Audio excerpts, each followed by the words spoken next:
Bienvenidos al tutorial Arquitectura de Computadoras, en el que ensamblaremos una computadora comúnmente conocida como PC de escritorio o por su nombre en inglés, desktop.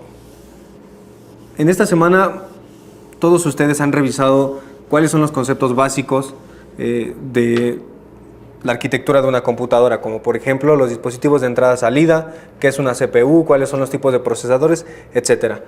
Debido a que vamos a proceder al ensamblado de una PC, primero es necesario que comprendamos algunos conceptos básicos para que las personas que vayan a comprar un equipo nuevo sepan aproximadamente qué tienen que comprar y qué es lo que necesitan.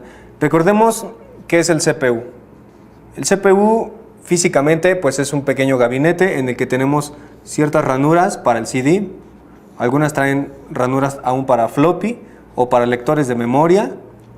Regularmente trae también un panel de botones y también incorporan algunas ranuras para la salida de sonido, para entrada de micrófono o para memorias USB.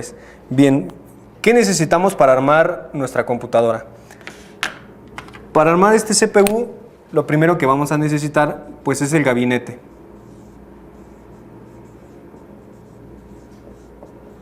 Donde vayamos a comprar nuestra computadora o los componentes, siempre el personal nos puede recomendar cuáles son los gabinetes más adecuados para el tipo de placa que necesitamos. Otra cosa que también necesitamos es una fuente. Una fuente de alimentación. Esta fuente de alimentación pues es únicamente para energizar todos nuestros circuitos que están dentro del CPU. También vamos a necesitar memorias. Memorias RAM en específico. ¿Qué tipo de memorias vamos a comprar? Bueno, eso lo vamos a explicar un poco más adelante. También vamos a necesitar unidades de almacenamiento. Si ustedes ya cuentan con alguna, la pueden reutilizar, de lo contrario pueden comprar un disco duro. También deberían comprar una unidad de CD o DVD, aunque actualmente pueden comprar también un Blu-ray. ¿Qué otra cosa necesitamos para armar? Pues lo más importante, necesitamos una tarjeta principal o tarjeta madre. Este es el dispositivo más importante y es el que debemos escoger primero. ¿Por qué? Porque en base a este vamos a escoger todos los demás, como el procesador. Entonces es importante que tengamos en cuenta qué tipo de computadora queremos. Por ejemplo, vamos a suponer que nosotros queremos armar una PC de AMD. Entonces tenemos un procesador AMD. Ahora, si nosotros queremos un procesador AMD, entonces debemos elegir una tarjeta que pueda alojar a este procesador. Esto nos lo pueden decir en los vendedores o el personal capacitado que se encuentre en la tienda en donde vamos a comprar todos nuestros componentes. Si nosotros queremos armar una computadora Intel, entonces debemos comprar un procesador Intel. Y también debemos escoger una tarjeta apropiada para ese procesador. Recordemos que todos los procesadores tienen un tipo de socket. Y este socket no es más que la disposición de pines. Por ejemplo, un procesador físicamente tiene muchísimas terminales y estas terminales deben coincidir exactamente con los de la tarjeta. Entonces es importante que escojamos primero un procesador y una tarjeta, porque ambos se compran en conjunto y tienen que ser compatibles el uno con el otro. Una vez que ya elegimos el procesador que queremos, si queremos un procesador Intel, si queremos una tarjeta madre también Intel que aloje a ese procesador, bueno, entonces podremos escoger el tipo de memoria. ¿Qué tipo de procesadores podemos escoger? Intel, AMD. ¿Qué tipo de tarjeta? Hay de diversas marcas, pero tiene que ser compatible con el procesador. En cuanto a las memorias, existen memorias RAM, DDR2, aunque existen muchas otras, en la actualidad ya las que se utilizan nada más son DDR2 y DDR3. ¿Cuál de estas es la adecuada? Bueno, eso va a depender de acuerdo a la tarjeta madre que compramos. Hay tarjetas madre que soportan a un DDR2 y también traen soporte para DDR3. Pero hay algunas tarjetas que solo tienen soporte para DDR2, hay algunas que solo tienen soporte para DDR3. Entonces, bueno, dependiendo de la tarjeta que nosotros tengamos, vamos a escoger una memoria apropiada. También estas memorias tienen una velocidad de bus y es muy importante que sepamos escoger qué velocidad de bus soporta nuestra tarjeta madre. Por ejemplo, si nuestra tarjeta madre soporta 677 MHz, entonces las tarjetas tienen que ser a lo menos de 667 MHz. Hay memorias que son de doble canal o que son de un solo canal. ¿A qué nos referimos con eso? Bueno, tenemos físicamente nuestra memoria con su disposición de pines,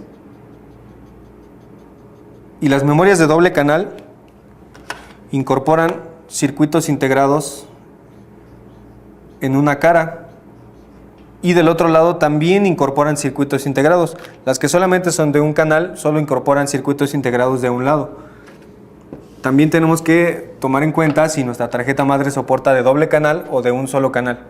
Ahora, en cuanto al disco duro y los dispositivos de almacenamiento, el disco duro generalmente en la actualidad ya solo venden discos duros tipo SATA, aunque algunas computadoras todavía incorporan tipo IDE. ¿De qué va a depender? De la tarjeta madre que tengamos y del disco duro que nosotros queramos utilizar. Si nosotros ya tenemos un disco duro SATA, entonces también podemos incorporar nuestra tarjeta. Ahora, al igual que en las memorias, las tarjetas madre, algunas soportan solamente SATA, algunas también soportan IDE, algunas soportan ambos. Entonces debemos ser cuidadosos al elegir qué tipo de tarjeta madre queremos, de acuerdo también a los demás componentes que ya tengamos. ¿Qué capacidad hay que elegir? Bueno, recordemos que en el disco duro únicamente vamos a almacenar el sistema operativo y vamos a almacenar datos como nuestras fotografías, nuestros videos, la música, etc. Entonces, en cuanto a los discos SATA, regularmente se venden ya nada más en capacidades de arriba de 250 GB. Muy pocos fabricantes todavía ofrecen discos duros de menos, tal vez de 160 GB, pero eso sería el mínimo que están ofreciendo. Las siguientes capacidades son 500, después de allí tenemos 750 y tenemos ya 1 TB, que son los que regularmente encontramos más fácil. Ahora, el disco duro, entre más grande sea o entre más pequeño, eso no va a afectar tanto al rendimiento de nuestra computadora. Lo que sí va a afectar al rendimiento es las revoluciones por minuto. Si nosotros tenemos un disco duro de 5600 revoluciones por minuto o de 7200, evidentemente el de 7200 revoluciones por minuto va a ser mucho más veloz y va a procesar, va a guardar y va a leer los datos muchísimo más rápido. En cuanto a los discos IDE, bueno, esos ya están un poco más obsoletos. Es complicado que los encontremos aún en el mercado, pero todavía se pueden comprar. Estos discos tienen un conector diferente y tiene que ser nuestra tarjeta madre compatible con este tipo de discos. Si ustedes van a armar una computadora de marca que ya tienen en su hogar, con la que ya cuentan, bueno, pues entonces seguramente que todos sus dispositivos serán compatibles. En cuanto a los CDs o DVDs, bueno, aquí hay también de conectores SATA o IDE. Actualmente también se están vendiendo nada más discos DVD con CD, incluso la mayoría ya incluye el Blu-ray y casi todos son SATA. Casi ya no manejan IDE a menos que sean computadoras de más de 5 años